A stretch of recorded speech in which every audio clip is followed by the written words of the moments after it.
La entrevista del Telematutino 11, gente importante, a tratar temas importantes. Nos acompaña el doctor Henry Ebrard. Él es doctor en economía, es asesor empresarial, publica muchísimos artículos. Así es que, buenos días, Henry. Hacía un tiempecito que no estábamos por aquí. Es cierto, pero mira, ya había que pasar aquí antes de concluir el año, así que Jacqueline, hola, sí, era un placer estar de nuevo con todos ustedes. Hay un tema que no ha estado mucho en el tapete, porque es un tema muy especializado, sí, pero yo he visto que tú has escrito sobre él, y es que la Superintendencia de Salud cambió la cápita. Antes había una sola cápita, y la cambió por el tema de los envejecientes y por el tema de que, lógico, una persona mayor consume más que un joven. Tengo entendido que hay ARS que no están de acuerdo, hay ARS que están... ¿Tú puedes explicarle al público en qué consiste ese cambio? Sí, cómo no, mira, qué bueno que podamos hablar de eso, porque esa es una buena noticia para el sistema, ¿no? Es cierto que cuando hablamos de los economistas no acostumbran a hablar mucho del tema de la salud, porque no conocen bien el tema, y hay cierta resistencia, ¿no?, a ver la salud, que es perfectamente normal, que no se ve la salud como un negocio, sino como un derecho, ¿no?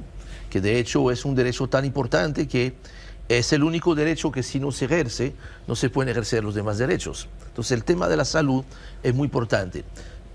He visto sus comentarios de ese lamentable, escandaloso caso, lo que ha pasado en Senasa, es de verdad muy triste porque el tema de la salud afecta a todo el mundo, y más en un país que ya está cambiando rápido, y por ahí que se justificaba hacer este cambio. ¿Qué está pasando? De acuerdo a las estadísticas de la Oficina Nacional de Estadística, la ONE, que son proyecciones, las proyecciones demográficas generalmente nunca se equivocan, porque es bastante fácil prever lo que va a pasar, salvo pandemia y eso, ¿no?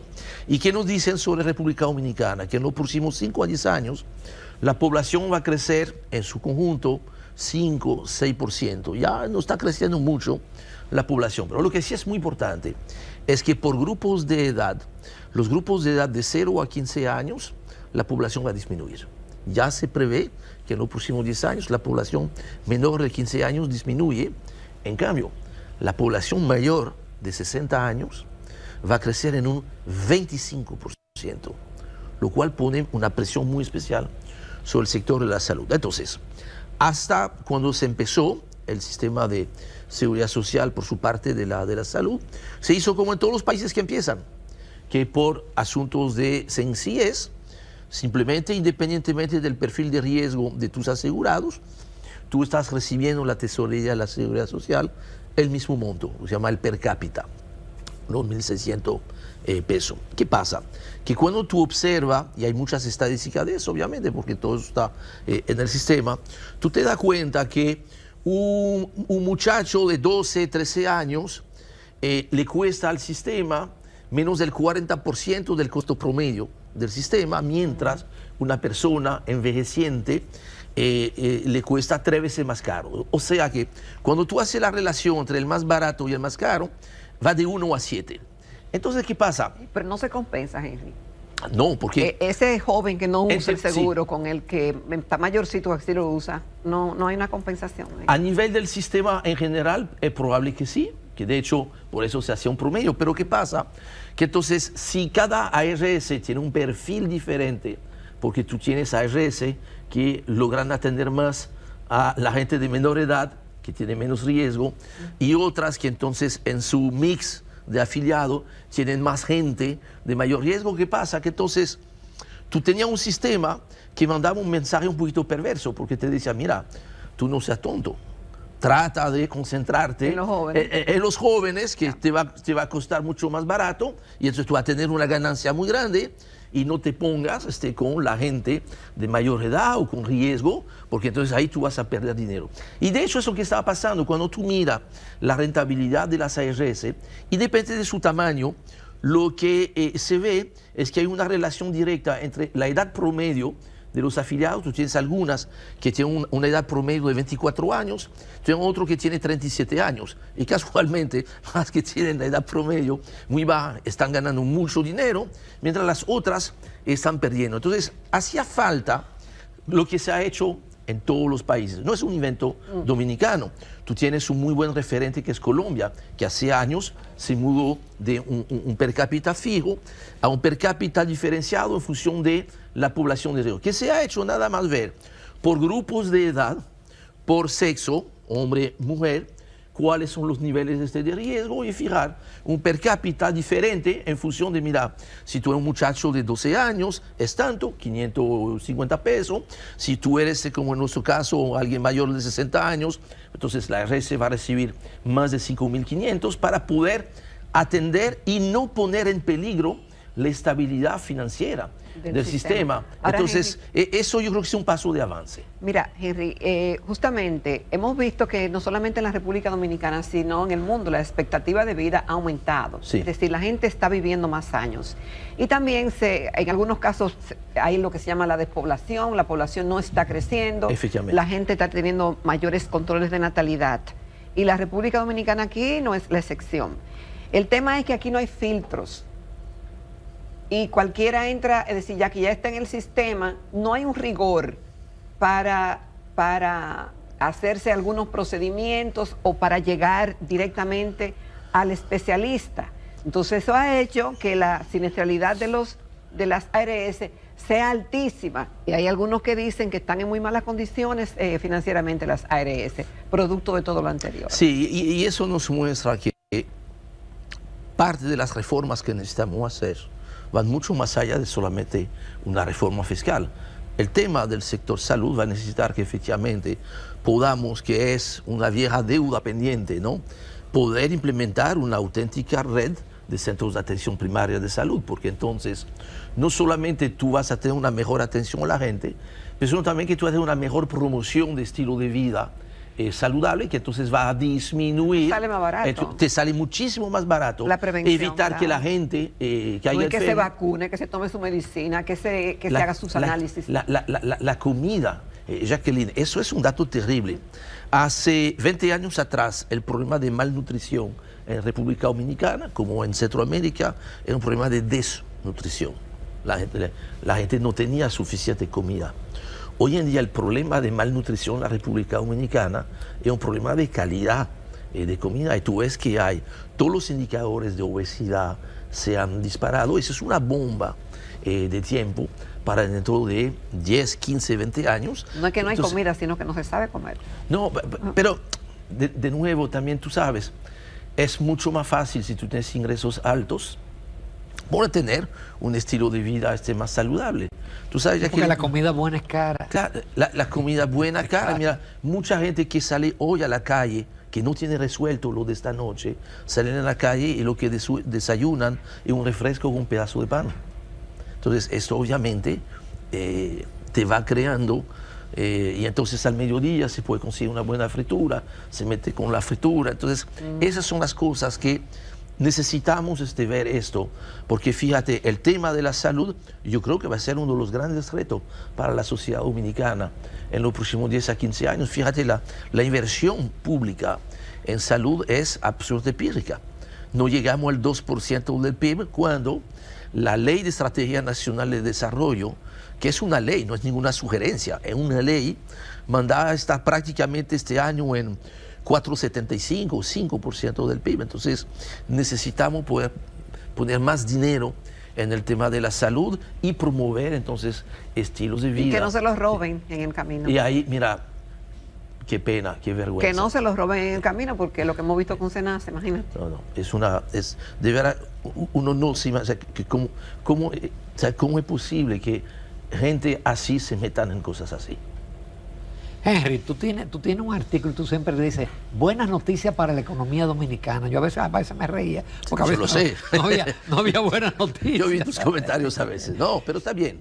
¿Qué buenas noticias te podemos dar? No, mira, por ejemplo, una noticia que pasó un poco desapercibida esta semana y fue la publicación de mi artículo de los jueves, que tú sabes que la agencia de notación Fitch, que es una de las 3 principales con Moody's, Standard & Poor's, habrá que añadir Feller Rate probablemente, ¿no?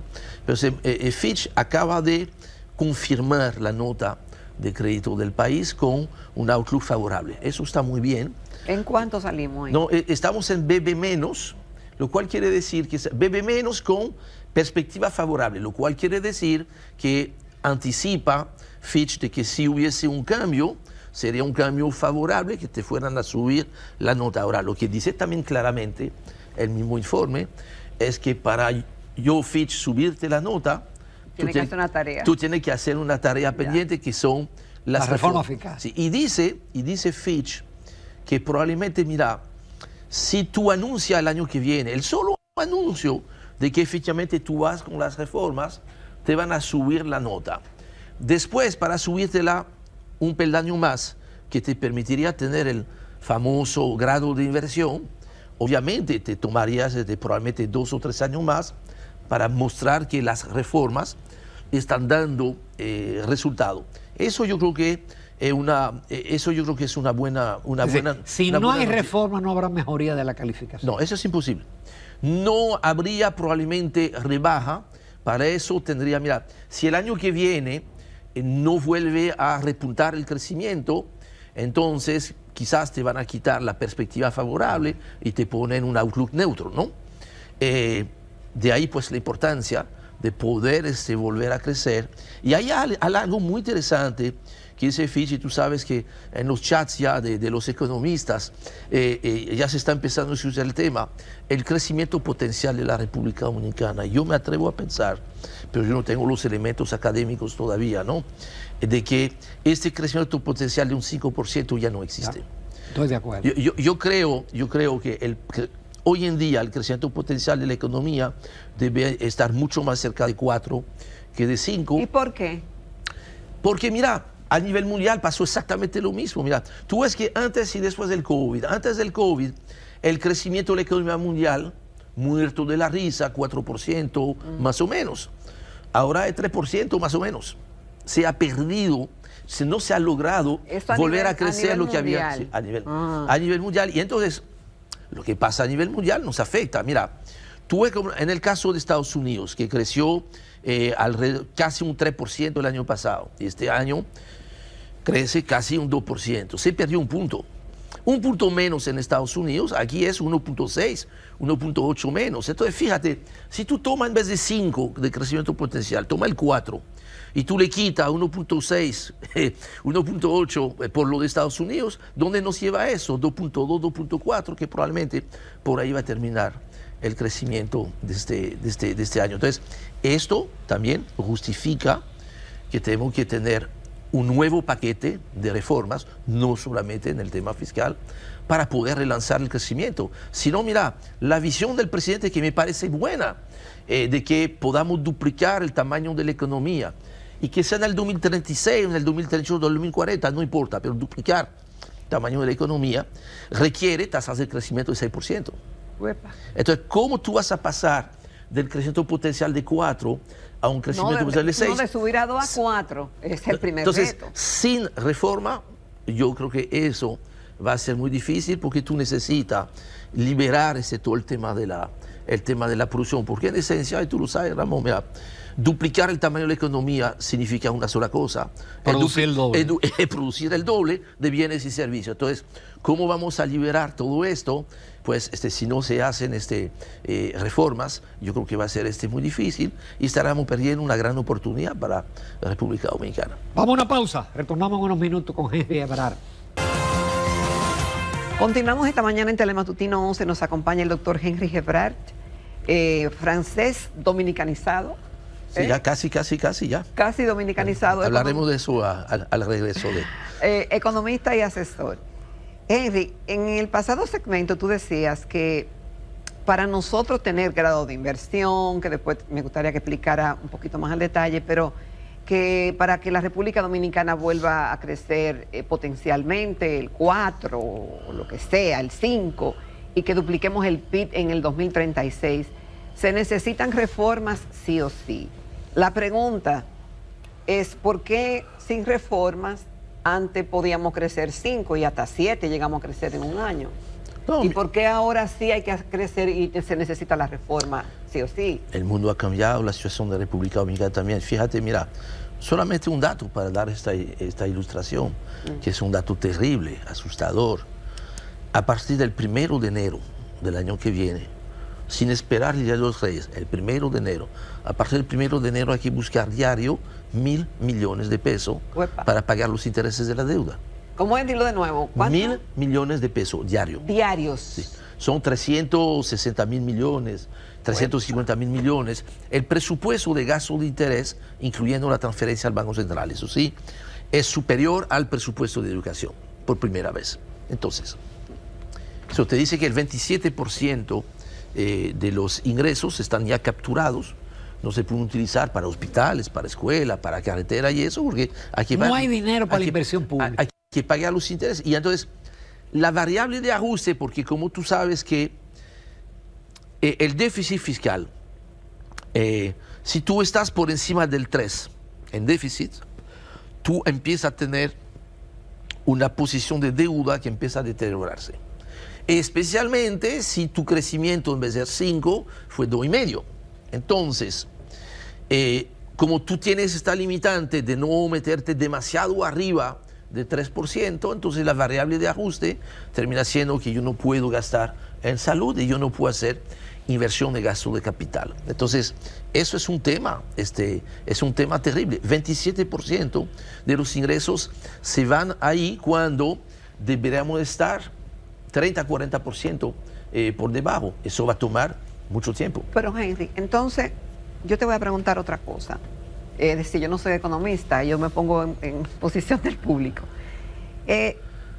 En términos de medidas económicas, sabemos que el mundo cambió y las necesidades del país también. Cuando se supone que se toman decisiones, tú tienes que ver el entorno internacional y local y las expectativas de ingresos que tú puedes tener. Entonces ahí la pregunta, ¿se ha manejado bien en términos económicos el gobierno de Luis Abinader?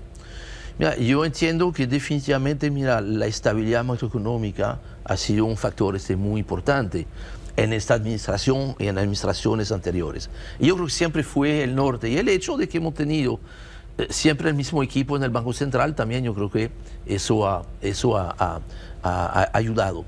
Ahora, no hay duda de que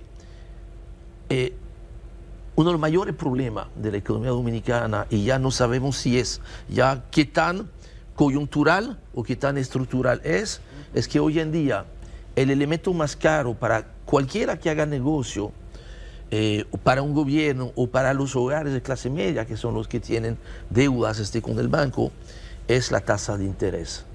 El precio del dinero aquí en República Dominicana es prohibitivo.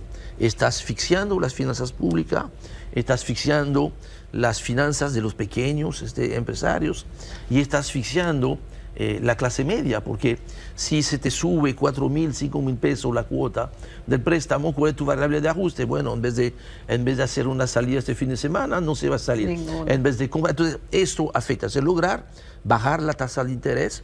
Eso es uno de los grandes objetivos.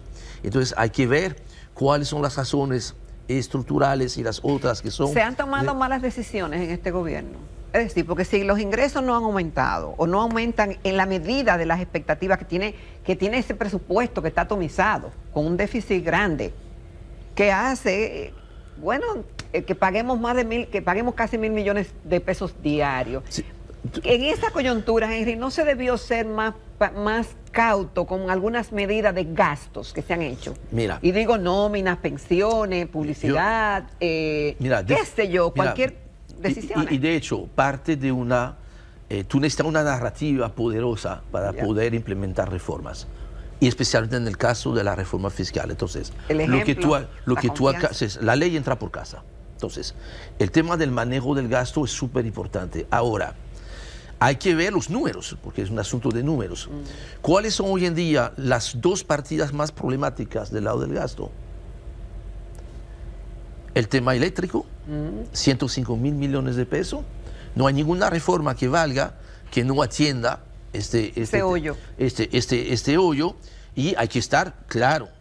Los que vienen a decirle que, mira, en 2 años se resuelve, o no nos están diciendo la verdad o no saben de qué están hablando. Eso va a tomar 6, 8 o 10 años hacer grandes inversiones en la parte de distribución para poder resolver eso. Y si empeora, entonces, como es el caso, que ha empeorado. No. Y no lo digo yo, lo dicen los números. No, mira, y obviamente, mira, lo peor nunca está, o sea, nunca está garantizado que las cosas no puedan empeorar. Y tú lo ves. O sea, tú ves las 3 EDES, tienen comportamiento muy diferente. Tú ves que las pérdidas en el caso de EDE, que es la que tiene las peores condiciones, anda casi el 58%. ¿Te imaginas? Esa tiene el hueso del... Es cierto también y que en el sur tiene la masa. Sí. Y sin embargo, tú ves que la que tiene las pérdidas menores es el norte. El de sur se ha deteriorado a un nivel que creo que no es difícil explicar. No estoy diciendo que es normal que haya 58% de pérdida, obviamente, en EDS, pero entonces, oye, tú necesitas hacer una inversión muy grande. Entonces, si tú no bajas esos 100.000 millones a 20.000 millones en un plazo de 8 años, tú no estás logrando nada. El tema de los intereses, o sea, tú vas a tener... Sí, ¿qué duplicación del PIB estamos hablando con ese hoyo? Pero es que, de nuevo, es que tú tienes que poder aumentar. Si tú no aumentas la producción, se acabó, ya perdimos. Y yo no puedo pensar, viendo el historial que hemos tenido, miren, señores, hace 30 años atrás, la República Dominicana se metió en un tren de reformas en condiciones mucho más adversas. Había una crisis hace unos 30 años atrás. 91, 92. Sí, crisis política, social, económica. La economía dominicana era mucho más chiquita. Era mucho más pequeña. Sí, era mucho más pequeña. Sí. Pero hoy en día, mira, ya República Dominicana se está convirtiendo en un país relativamente rico, donde todavía hay mucha pobreza y eso no es aceptable. Eso ya no es aceptable. El crecimiento no nos ayudó a la disminución de la pobreza en la misma proporción en que crecimos. No, en la misma proporción no. Ni parecido. Mira, y tú sabes, mira, y yo recuerdo, mi amigo Pavel, cuando era ministro, no los explicaba muy bien. Hay que tener un poquito de cuidado con el tema de la línea de pobreza, porque mira, si la línea de pobreza es 100, tú estabas en 99, tú eras pobre, ya tú estás en 101, debes de ser pobre. No, por supuesto que no. Tú estás en una posición todavía vulnerable. Muy vulnerable. Entonces, necesitamos este poder, tener un mayor gasto social, tenemos que tener mayor crecimiento y tenemos que poder mejorar el tema fiscal, bajar. Mira, tú sabes que el tema del déficit, ahí no hay ningún consenso entre los economistas. Hay economistas que te dicen que deben tener un déficit cero. Yo creo que tener un déficit cero es una locura. En un país como... no? Es una locura, mira. Y esto de que pero ven acá, déficit cero, es como decir a la gente que nos está viendo hoy, olvídense de comprar un vehículo, olvídense de comprar una casa. O sea, tú tienes que endeudarte para hacer tantas cosas. Las deudas no son ni buenas ni malas, depende para qué tú te estás endeudando. Sí, porque desde el momento que tú financias un proyecto con deuda, ya eso es déficit. Efectivamente, entonces que eso no necesariamente está mal. Y eso no es malo. Porque mira, oye, una carretera, un puente que tú estás construyendo, tú eres ingeniero, tú entiendes muy bien eso. Un puente que está bien construido hoy se va a usar para los próximos 50 o 60 años. No es justo que este puente lo pague solamente esta generación. Ahora, igualmente tampoco, o mucho menos justo, es que la fiesta o la mala administración que podamos tener, la fiesta de hoy, con endeudamiento la termine pagando los hijos o los nietos. Entonces, por eso que el tema del endeudamiento hay que tener cierto nivel. Pero antes el déficit no era tan grande, Henry. No. Y menos si en un momento se usó para campaña. Entonces, óyeme. No, mira, recuerda, tuvimos el peor caso, que volver a el 2012, que fue el peor caso, que ahí se desbordó. Creo que eso no volverá a pasar, más nunca. Yo creo que ahí eso... Y que con una vez es suficiente. Yo creo que, tú sabes, a veces hay que pasar las cosas terribles para aprender. Y mira lo que tú estabas diciendo, la crisis bancaria, que fue terrible y que es un cáncer que todavía tenemos en la economía, porque se paga con el déficit cuasi fiscal, probablemente blindó al sistema bancario para que cuando hubo la crisis financiera mundial en el 2009, aquí no pasó nada. Estuvimos realmente protegidos. Y es cierto. Ni pasó nada en la pandemia. No. Y tenemos Ahora con crecimiento del sector financiero está creciendo 7.